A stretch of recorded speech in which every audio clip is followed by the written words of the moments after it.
Namaste World Raisers, Sabine and Roger here. We are back with a video from Project Shivoham, the ancient knowledge on space and time. I absolutely love Project Shivoham. If you haven't checked them out yet, go check out their channel. Amazing videos coming right from the Vedas. Love the ancient wisdom in the most ancient scriptures in the world. So looking forward to this. Hit that like button. Space and time. And speaking of time, I stayed up way too late last night. Let's learn. Maybe it'll talk about that. Time. Also, you guys might have noticed there's some new faces on the channel. So Angelo and Claire, they're Sabina's new best friends, and they're hanging out all the time. So we figured they might as well record some videos. So they're very, very new to Sanatan Dharma. So please help them out in the comments section.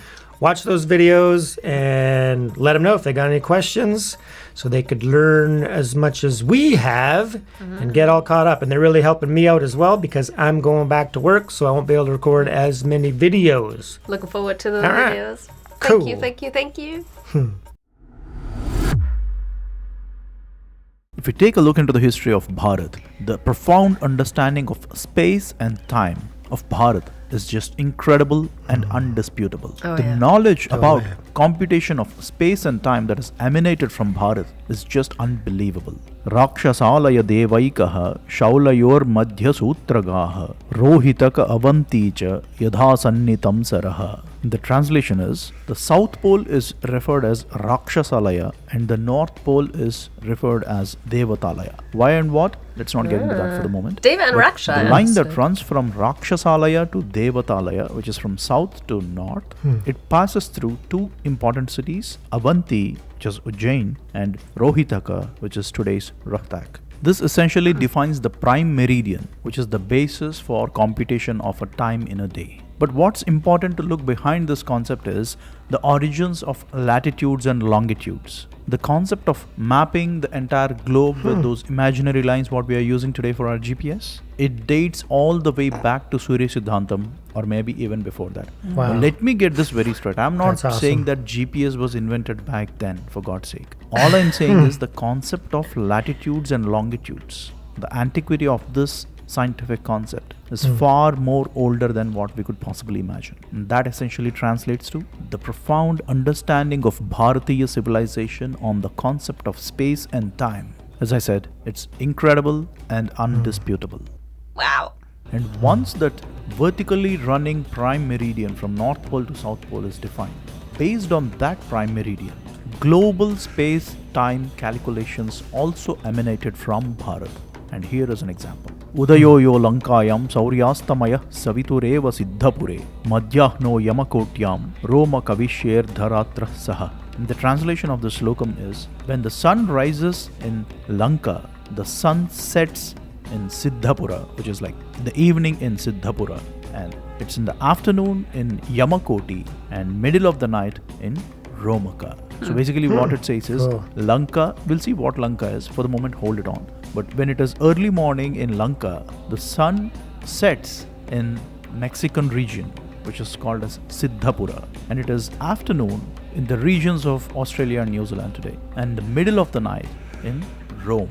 So this is probably one of the oldest day and night cycles precisely defined in Bharat by Varahamihira approximately in 495 AD, that is 1500 years ago. And to be precise, 13th slokam, 15th chapter, Pancha Siddhantika, written by Varahamihira. And this precisely shows how profound the understanding of Bharat and the concept of space and time. This is just one example and there are many like this. What's interesting here to observe is the names with which these places are called, like the Australia and New Zealand region is called as Yamakoti, the Mexican region or the southern part of the USA it's referred to as Siddhapura. And Rome is absolutely not surprising, it is called as Romaka because back then there was a lot of trade happening between Rome and Bharat. And just to put this in a better perspective, Varahamihira precisely defined the global positioning and the time as you just see here.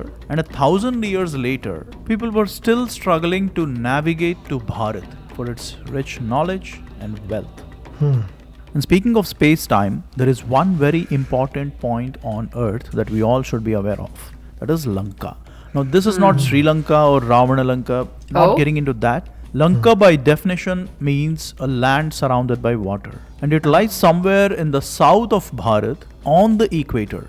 And if you remove all the water from the ocean, this is how the ocean floor would look like. And the rough location of Lanka is somewhere around this dotted line, because that's where the equator passes through, horizontal. So that is where Lanka is located. Now this Lanka is a central reference point to calculate space and time in Bharat. Why so? What's the significance of this place? It's pretty simple and straight.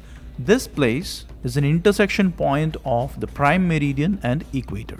And one more standing example about the ancient knowledge of Bharat and the concept of space and time is the definition, or rather the nomenclature of the days of a week. First, the planets are sorted out in the order of increasing orbital velocity, and that will give us Saturn, the slowest, to Moon, the fastest. Saturn, Jupiter, Mars, Sun, Venus, Mercury, Moon.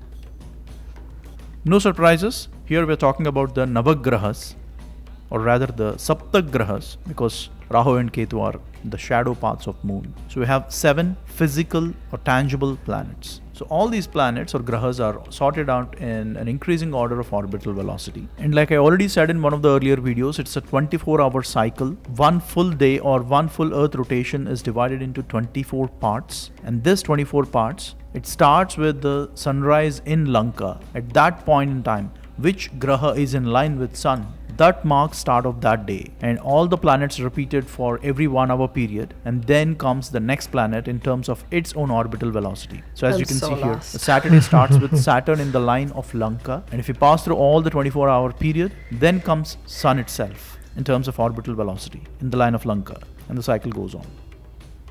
Actually, the 24 Hora system, dividing one full Earth rotation into 24 periods of 60 minutes each, is called as a Hora. And this is one way of dividing a day into equal parts. There is another way of doing the same into 30 periods of 48 minutes each, also called as Muhurta. So it's the Hora system, which the whole world that we are using today in terms of hour. What's the origin of the word hour? It is the Sanskritam word Hora. So both are right ways of dividing a day into equal parts, and the purposes are different. Hora is more used for day-to-day activities, and Muhurta is used more for auspicious purposes. Nonetheless, both are the same. And here, important to note, what is Brahma Muhurtam? It is a period of 48 minutes that starts 96 minutes before sunrise. Why are we talking about this? This is another example that demonstrates our understanding about space and time. Let me tell you why and how. In the southern part of Bharat, there are 5 temples of Mahadev: Sri Jambukeshwara, Kalahastishwara, Arunachaleshwara, Ekambareshwara and Chidambareshwara. All these are present in Tamil Nadu and Andhra Pradesh. And all these 5 are revered as Panchabhuta Sthalam. Jambukeshwara representing water, Kalahasteshwara representing air, Arunachaleshwara representing fire, Ekambareshwara representing earth, and Chidambareshwara representing space. Now all these 5 places, or the 5 holy shrines, are located on the 79 degrees longitude. While it sounds amusing that the temples spread over hundreds of kilometers apart from each other, still vertically aligned with the longitude to a decent degree. Why, or what's the reason? Let's try to understand. Sri Ujjain Mahakaleshwar is revered as the god of time and death, and Ujjain stands in the same line as in Lanka. Hence Ujjain is taken as a reference point, and whenever the Brahma Muhurtam starts in Ujjain, that's when the Brahma Muhurtam is at its peak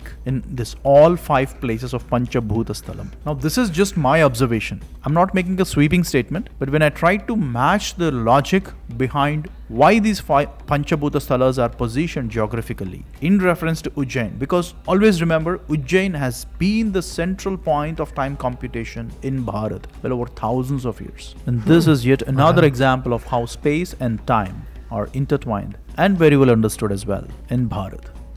So that's a very brief outlook on the ancient knowledge of Bharat in the concept of space and time. The prime meridian of Bharat once passed through Ujjain, and it still does. However, the British, by hook or crook, they made the prime meridian pass through Greenwich to satisfy the imperialistic idiots. Because one important element that the current prime meridian misses out is the obliquity of Earth, which is taken care in Bharatiya Madhyareka, passing through Ujjain and Lanka, but is not taken care in the prime meridian. That's a very deep discussion. We'll try to summarize it in another video. And also in one of the next upcoming videos, we will see what is Jambu Dvipam. Quite a mythological place and also real as well. Let's try to understand Jambu Dvipam in one of the upcoming videos. And for now, this is all about the ancient knowledge of Bharat in space and time. And as always, thanks for watching. Oh boy. I couldn't really follow. It was very, very technical for me. I was hoping more like we go into space and time and the vastness and the infinite. You know, we watched a few science videos on this channel, and I was hoping I would get into this space again, where it's just like the mind is just blown because it can't comprehend the infinite creation. But this commentary, Roger, please. Yeah, so this was great for me just because I like seeing how the ancient wisdom is way back in these holy scriptures, right? The Vedas, in Sanskrit. Even what was really good to point out was even the word hour is coming from Sanskrit, right? Coming from the scriptures, right? So basically our whole concept and idea of time and then how it's broken down into the daily segments of the day, minutes and hours, is coming right from Sanskrit, coming from the Vedas, and two different ways to break down time, right? So you got the one that's broken down in, I think you said 48 minutes, and then the other one in 60 minutes. And then we use the 60 minutes. But the other one is fascinating because he says it's more used for like spiritual practice and ritual type stuff, like probably sitting for meditation or puja. So that's very fascinating. But anyways, what I like is that it's basically hinting at how ancient and full of knowledge these ancient scriptures are, right? And then, of course, when he was talking about, the Western people who made the prime meridian in Greenwich, it's actually in the wrong spot. It's like the proper spot is in Ujjain, right? And then it's clearly shown there, right? So this just shows the incredible bias and narrow-mindedness of the Western invaders they had. They just wanted to kind of denounce everything, even when the scriptures, and you just look back in ancient history, where India was like a central hub of everything. And then when you understand how it all worked together, and you think back to the days of the pyramids and the ancient temples that are still found in the world, everything's pointing to India, Bharat, as the central location of that. And then when you study and get into the Ramayana and the Mahabharata, then it starts seeming like it's a little bit more factual and true and not just myth. Especially the Mahabharata, in my mind. That's totally proven, even with Kurukshetra, the big battle, and then all the evidence that the battle actually took place, like the iron content in the soil.